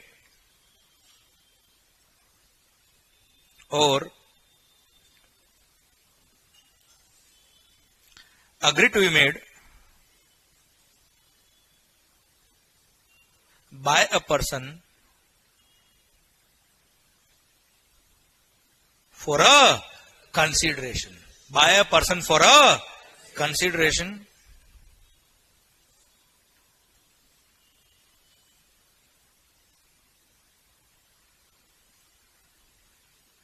In the course or furtherance of his business, full stop. Okay, the term supply, section number 7 subsection 1 clause number A चल रहा है भाई ये, और ऊपर लिखा टॉप में क्या, supply includes all forms of supply. देखो पहले वर्ड में बात खत्म कर दी सर इन्होंने, कुछ भी हो, क्योंकि जीएसटी जब आया तब नॉट ओनली गुड्स सर्विसेज भी मर्ज हुई ना सर। मैंने कहा ना यस बोलने में थोड़ा दिक्कत आता है, हूं कर लिया करो सर, अभी नहीं बोलू तो अब sir. Supply includes all forms of supply, क्योंकि सारा गुड्स हो या सर्विस हो सारे टैक्स मर्ज कर दिए ना सर इन्होंने, इसलिए all forms of supply such as. अच्छा ये भी एग्जांपल्स है, वैसा सब कुछ कवर कर लिया है, फिर भी ये सच एज, समझे, सच एज सेल। ये मार्केट मैंने आपको सेल किया ₹10,000 में सर, कितने में, मंगल्स सर। अगेन क्या हो गया ये, sale, supply, exchange. Sir old mobile phone अगर आपके पास है, नया मोबाइल फोन अगर आपको लेना है, 50,000 का मान लो नया फोन है एंड 10,000 का रिप्लेसमेंट उसमें दिया है सर, तो 40,000 रुपये आप दीजिए, ओल्ड फोन दीजिए और आपका नया फोन आपको पास आ जाएगा। एक्सचेंज हुआ है सर, अरे हाँ है ना, वो भी सप्लाई के स्कोप में आएगा sir. Barter means pure exchange is called barter. जैसे मैंने आपको इंडायरेक्ट टैक्स पढ़ाया, बदले में आपने मुझे डायरेक्ट टैक्स पढ़ाया, दोनों बर्बाद सर। सर मतलब बार्टर, सर मैंने आपको इंडायरेक्ट टैक्स पढ़ाया, आपने मुझे अगेंस्ट में डायरेक्ट टैक्स पढ़ाया, it's a pure barter. Clear sir. Transfer, मैंने कुछ बुक्स मैंने कुछ अपने स्टॉक अपने दूसरी यूनिट को ट्रांसफर किए, ब्रांच ट्रांसफर किया साहब, वो भी आ गया है। कुछ असेट ट्रांसफर किए किसी और कंपनी को, वो भी आ गया सर इसके अंदर। लीज पे दिया है, फाइनेंस लीज हो या ऑपरेटिंग लीज हो सर। सॉफ्टवेयर का लाइसेंस मैंने आपको यूज करने के लिए दिया है, अरे हाँ है ना, वो लाइसेंस भी इसमें कवर हो गया। रेंटल, ये हॉल हमने रेंट पे लिया है, कोई गुड्स मैंने रेंट पे दिया है आपको, अरे यस या नो। और डिस्पोजल, मैंने बिजनेस के एसेट क्या कर दिए, डिस्पोज ऑफ कर दिए, everything is covered here. Supply includes all forms of supply such as sale, exchange, barter, transfer, lease, licence, rental और डिस्पोजल। अब इधर ध्यान, मेरी तरफ देखिए बोलना। Supply includes all forms of supply such as sale, exchange, barter, transfer, lease, licence, rental और disposal of what. ये और बहुत जो आ रहा है ना हर जगह, एक दो दिन बाद आपको समझ में आएगा कि और बहुत का कोई मतलब ही नहीं है सर। लॉ मेकर ने अपनी सेफ्टी के लिए लिखा है इसको, बाकी इसका कोई मीनिंग नहीं आ रहा है सर। ओके सर, और बात करेंगे आगे जाके हम। तो सर गुड्स हो या सर्विसेज हो, आपने सेल किया, एक्सचेंज किया, बार्टर किया, sir transfer, lease, licence, rental और disposal, everything is covered here it. Okay clear, पक्का समझ में आपको विथ एग्जांपल। ओके तो sir supply includes all forms of supply such as sale, exchange, barter, transfer, lease, license, rental or disposal of what? Goods or services or both. When such supplies made or when such supplies are made or agreed to be made. Oh ho ho. Supply कर दिया, वो तो supply है ही है। Supply करने के लिए agree कर लिया, वो भी क्या है, ओह। When supplies are made or मतलब सप्लाई किया वो तो सप्लाई है ही है, सप्लाई करने के लिए एग्री कर लिया वो भी क्या है, मतलब क्या दे दो साहब, टैक्स। इनकमिंग इज फ्री, आने दो सर। अब एग्री टू बी मेड का मीनिंग क्या है सर। वैसे टाइम ऑफ सप्लाई जब हम पढ़ेंगे सेक्शन नंबर 12, 13, 14 तभी बहुत शानदार तरीके से लिंक होगा, पर अभी बताता हूं आपको। सर आपने बैच ज्वाइन करने के लिए शायद फीस एडवांस में जमा कराई होगी सर। ये क्लास ज्वाइन करने के लिए आपने फीस एडवांस में पे करी सर। मैंने क्या कहा, हूं चलने जा करो सर। अब जो आपने फीस जमा कराई होगी, आपको जो इनवॉइस आया होगा उस पर जीएसटी होगा सर। अब आप मुझे बताओ क्या उस टाइम पे मैंने सप्लाई कर दी थी? I had agreed to supply, I had agreed to supply such goods और सर्विस और बोथ। तो भी मेरे को क्या पे करना है साहब? जीएसटी पे करना है। मतलब अगर मेरे को एडवांस रिसीव हुआ है, क्या रिसीव हुआ सर? तो भी मुझे टैक्स पे करना पड़ेगा, भले वो गुड्स का हो या पर। गुड्स के केस में गवर्नमेंट ने एडवांस पे टैक्स एग्जम कर दिया, बात अलग है सर, वो हम पढ़ेंगे टाइम ऑफ सप्लाई पढ़ते वक्त। तो एट प्रेजेंट केवल सर्विसेज के एडवांस पे ही टैक्स पे करना पड़ता है आपको, गुड्स के एडवांस पे हम पढ़ेंगे, टाइम ऑफ सप्लाई तो बात करेंगे। अभी तो जस्ट मैंने आपको लिंक किया कहां से चीजें बनती है सर। क्लियर? चलिए सर, इसके आगे कंटिन्यू करेंगे हम कल से। रहा है ना, टाइम हो गया ना सर? ओके, लेट तो नहीं हो रहा है? बोर तो नहीं हो रहे हो? हाँ बोल मत ना होए सर। ओके, चलिए अभी सबसे पहले हम वो स्लाइड्स कॉपी कर लेते हैं जो मुझे कॉपी करानी है आपको, so that you can copy in your notebook also. Okay, अच्छा आपको बुक से क्या पढ़ के आना वो भी बताता हूं मैं आपको। चैप्टर 1 जो है अपना, उसमें सर चैप्टर 1 जब आप देखेंगे तो डेफिनेशंस दे रखी आगे, वो नहीं पढ़ना है आपको सर। चैप्टर के एंड में, क्योंकि हर वर्ड को मैंने पूरे एक्ट में, पूरे जीएसटी एक्ट में जहां जहां भी डेफिनेशंस काम आई है वो मैंने दे रखी है एंड में, वो नहीं पढ़ना आपको बेटा, ठीक है? वो जैसे ही वर्ड रेफर होगा कहीं पे, मैं डेफिनेशन ओपन करने के लिए आपको बता दूंगा मैं। वैसे मैंने रेस्पेक्टिव चैप्टर में भी डेफिनेशन दे रखी है, ठीक है? स्टार्टिंग का जो चैप्टर है सर, उसमें आप 1-2 पॉइंट मेरे वो कल पढ़ा दूंगा मैं आपको, ठीक है? जैसे कौन कौन से टैक्सेस सब्स्यूम हुए इसके अंदर, वो लिस्ट पढ़ाना है वो बता दूंगा मैं आपको कल, ठीक है? अदरवाइज सच मेन चैप्टर 1 में कुछ इंपॉर्टेंट टर्म्स बहुत ज्यादा नहीं है, एक रीड मारोगे आपका काम हो जाएगा। वैसे कैसे जीएसटी आया, क्यों आया, इल इफेक्ट क्या थे, है ना, जो मैंने एक्साइज और वेट का आपको एग्जांपल दिया वो सब उसमें कवर है सर। ओके, चैप्टर 2 जब शुरू करेंगे आप, तो उसमें देखो सेक्शन नंबर 9, सॉरी सबसे पहले सेक्शन नंबर 1 मिला होगा सर आपको, मतलब फर्स्ट पेज पढ़ना है। सेकंड पेज पे आपको देखो चैप्टर नंबर 2 के सेक्शन 9 मिला होगा बॉक्स के अंदर। बॉक्स में क्या लिखा है? स्टैट्यूटरी प्रोविजंस लिखा है क्या सर? ये नहीं पढ़ोगे चल जाएगा, ये बैरेक्ट पार्ट है सर। जो बॉक्स में लिखा ना मैंने सेक्शन, ये बेयर एक्ट पार्ट दिया है। बेयर एक्ट अगर आप नहीं भी पढ़ेंगे चल जाएगा, रेफरेंस के लिए दिया है। उसके बाद देखो एनालिटिकल व्यू ऑफ टॉपिक दे रखा है, वो आप पढ़िएगा। बेयर एक्ट नहीं पढ़ोगे चलेगा, केवल रेफरेंस के लिए मैंने बुक में दे रखा है बेटा। ओके, यहां से सेक्शन 9 शुरू हुआ बेटा आपका। फर्स्ट पेज तो पढ़ना ही पढ़ना आपको, फिर ये पढ़ना है आपको, फिर उसके बाद देखिए सेक्शन नंबर 5 आया होगा आपके पास, आईजीएसटी का मिला आपको। जो सीजीएसटी का सेक्शन नंबर 9(1) है वही आईजीएसटी का सेक्शन नंबर 5(1) है। उसमें केवल इंटरस्टेट सप्लाई है सर, हाँ है ना। Maximum rate of GST can be 40%, हाँ है ना। अच्छा वहां पे एक प्रोवाइजो भी है बेटा, सेक्शन नंबर 5 सबसेक्शन 1 जो है ना सर, मिला आपको, एक प्रोवाइजो है। सुनो इधर, उसमें लिखा है कि इंपोर्ट ऑफ गुड्स पे, किसपे सर? इंपोर्ट ऑफ गुड्स पे कस्टम लगता है, और कस्टम के साथ में आईजीएसटी भी लगता है। क्लियर? तो वो लिंक यहां से दे रखा सर, वो जब कस्टम पढ़ेंगे तब बात करूंगा मैं आपसे, क्योंकि मैंने कस्टम्स आपको नहीं पढ़ाया है इसलिए। ओके, उसके बाद वही 5(2), 5(3), 5(4), 5(5) दे रखा सर। सेम सेक्शन है सर सारे जो 9(1) में हमने पढ़े। अरे क्लियर? सेम वर्ड्स आपको मिल जाएंगे। और उसके बाद सेक्शन नंबर 7 शुरू हुआ है आपका सप्लाई वाला। ओके, एक बार एक सेकेंड,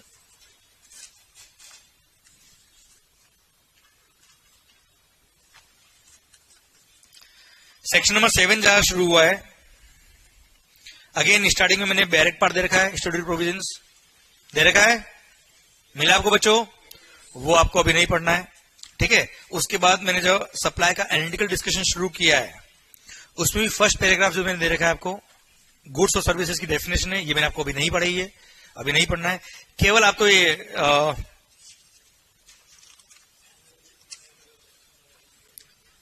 ठीक है, आप ये कल ही पढ़ेंगे ना अपन, मैंने कंसिडरेशन और in the course of other business पढ़ाया नहीं, बस आप सेक्शन नंबर 9 पढ़ के आइएगा, बहुत है। और एक बार ना सेक्शन नंबर चैप्टर नंबर 1 में देखिए आप, topic number 1.5, topic number 1.5 taxes subsumed in GST, मिला बेटा आपको? ये मैं तुम्हें बताता हूं, 2 मिनट लगेंगे सर। कौन कौन से टैक्सेस सब्स्यूम हुए जीएसटी में, मिला आपको बच्चों? First, central levy subsumed in GST, मिला बेटा आपको? इसमें मिला होगा central excise duty and additional excise duties, excise duty under medicinal and toilet preparations act, service tax, CVT and special CVT, ये था काउंटर बिलिंग ड्यूटी जो कस्टम में लगता था सर, जो कस्टम लगता था ना सर, वो यहां पर था सीवीडी एंड स्पेशल सीवीडी, वो भी यहां मर्ज हो गया। पूरा कस्टम मर्ज नहीं हुआ है। कस्टम के अंदर क्या होता था सर, एक्साइज और वेट को बराबर करने के लिए ये सीवीडी और स्पेशल सीवीडी लगाते थे, वो जीएसटी मर्ज हो गया। वो बात करेंगे आगे कस्टम पढ़ते वक्त, तब समझ में आएगा आपको। Then CST, central sales tax, surcharges and cesses in so far as they relate to supply of goods और सर्विसेज। अब एट द सेम टाइम देख लो कौन कौन सब्सिडी नहीं हुए। कस्टम ड्यूटी मर्ज नहीं हुआ। Central excise duty on 5 petroleum product and tobacco products. बेटा ध्यान देना, टोबैको जो है ना, टोबैको इस पे जीएसटी है और एक्साइज भी है। मतलब ये लोग तो देश को मतलब पूरा फंडिंग करने में लगे हुए हैं सर ये लोग।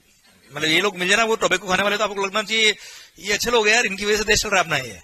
और जीएसटी कंपनसेशन सेस भी दे रहे हैं लोग तो, और क्या कर रहे हैं, जान लोगे इनकी यार।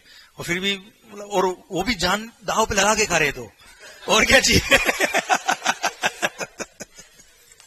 तो ऐसे लोग मिल जाए तो उनको एक बार नमस्कार करना चाहिए अपने को, थैंक यू कहना चाहिए सर, बहुत बहुत धन्यवाद आपका sir. State levy subsidy in GST देखिए आप, state surcharges and cesses in so far they relate to supply of goods service, जो भी स्टेट के सेस वगैरह थे बेटा। Entertainment tax except those levied by local bodies, local bodies के tax merge नहीं हुए, स्टेट गवर्नमेंट और सेंट्रल गवर्नमेंट के टैक्स मर्ज हुए। जैसे मूवीज वगैरह देखते हो ना बेटा थिएटर्स वगैरह में, तो उस पर लगता था क्या, एंटरटेनमेंट टैक्स, लग गया क्या, GST. Okay. Tax on lottery, batting, gambling, खेलते हो ना बेटा, बैटिंग जुआ वगैरह खेलते होंगे, नहीं तो पढ़ाई करो अच्छे से, फिर खेलेंगे अपन sir. Entry tax, all forms and purchase tax, VAT, sales tax, luxury taxes, जो वेट होटल्स वगैरह लगता था सर, टैक्सेस ऑन एडवर्टीजमेंट, ये सब मर्ज हो गए सर। अच्छा कौन कौन से मर्ज नहीं हुए, दारू, इस पे क्या था सर, स्टेट एक्साइज और वेट दोनों था सर, ये मर्ज नहीं हुआ है। पढ़ो sir first point, state excise on alcohol liquor for human consumption, opium, Indian hemp and other narcotic drugs and narcotics, अफीम गांजा वगैरह लेते हो ना सर, ये सर ये मर्ज नहीं हुआ है। Second, sales tax on 5 petroleum product and alcohol liquor for human consumption, tobacco नहीं है यहाँ पे सर, ध्यान रखना। ओके सर, टोबैको पे एक्साइज लगता है, वेट नहीं लगता है। Okay. Then profession tax, electricity duty, stamp duty, toll tax, road and passenger tax, जो हर स्टेट में अलग अलग लगते हैं सर, ये मर्ज नहीं हुए, बाकी इस तरह वाले मर्ज हो गए सर। जस्ट नॉलेज के लिए बताया हमने आपको कौन कौन से मर्ज नहीं हुए, कौन कौन से मर्ज हुए वो तो ठीक है सर, सबको पता है, पर कौन से मर्ज नहीं हुए भी पता होना बहुत जरूरी है अपने लिए। Okay clear. तो सर चैप्टर 1 का केवल एक रीडिंग मार्क है ना सर, आप है ना, ऐसे स्टफ नहीं है, मैंने मैक्सिमम बातें आपसे कर लिया ऑलरेडी। ओके बच्चों, उसके बाद में डेफिनेशन दे रही चैप्टर 1 में, वो पढ़ के मत आना आप लोग, वो डायरेक्ट पार्ट है डेफिनेशन अगेन। क्लियर, पक्का। तो चलिए सर मिलते हैं कल, सप्लाई की डेफिनेशन को कंटिन्यू करेंगे हम। ओके। पर हाँ एक रिक्वेस्ट मेरी आपसे ये बच्चों, और मैं ये स्लाइड कॉपी करने के लिए बोलता हूं आपको, मेरी रिक्वेस्ट आपसे केवल एक ही है, जो मैंने आपको पढ़ाया है आपको जब भी वक्त मिले इसको रिवाइज कर लेना बुक से। आप मैं आपसे प्रॉमिस कर रहा हूं बहुत ज्यादा टाइम नहीं लगेगा आपको, आपके एंड पे रिवाइज करने में टाइम नहीं लगेगा अगर सेम डे पढ़ लिया तो, ठीक है। आप ध्यान रखना, बैच कंप्लीट करना इज नॉट अ टारगेट, समझे मेरी बात, आपके एंड पे कंप्लीट होना इज द टारगेट। अल्टीमेटली आपकी सक्सेस हमारी सक्सेस है सर, और आपकी वजह से मैं हूं जो भी हूं सर। ओके। तो आपके एंड पे कंप्लीट होना चाहिए। अच्छा आपने अगर सेम डे पढ़ लिया तो इट्स नाउ माय रेस्पॉन्सिबिलिटी और मेरा कमिटमेंट आपसे कि जो मैं आपको आज पढ़ रहा हूं वो लास्ट डे भी याद रहेगा आपको। वो कैसे याद रहेगा वो मेरी स्टाइल है, पर आपको जो सेम डे पढ़ा है वो सेम डे पढ़ के आना, बाकी मेरा काम है सर। ओके। एक बार जस्ट इन स्लाइड्स को कॉपी कर लीजिए आप, please have a click of the slides.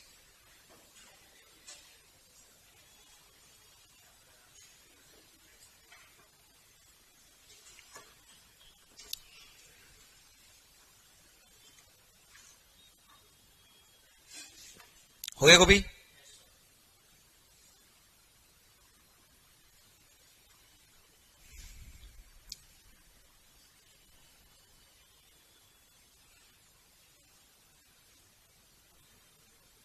Done.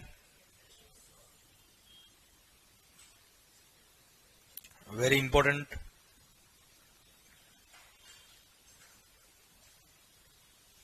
Okay. Pen exam है सर, समझा?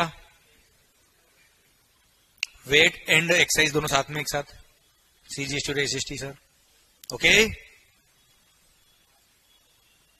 35 acts,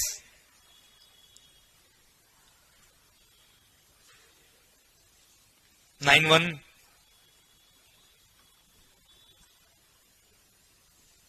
done. Expel event GST 925 goods, फिर 93 RCM. Don con is very important again. 94 RCM. Okay 95 Ola Uber, forward charge mechanism, not reverse charge. Okay FCM, forward charge mechanism. Then supply, कोरा कागज, जिंदगी अपनी ऐसी है sir. Sir ये कल हम पढ़ेंगे पूरा, अभी इसको ठीक है कल बताया मैंने आपको। Okay thank you so much, पढ़ के आइएगा।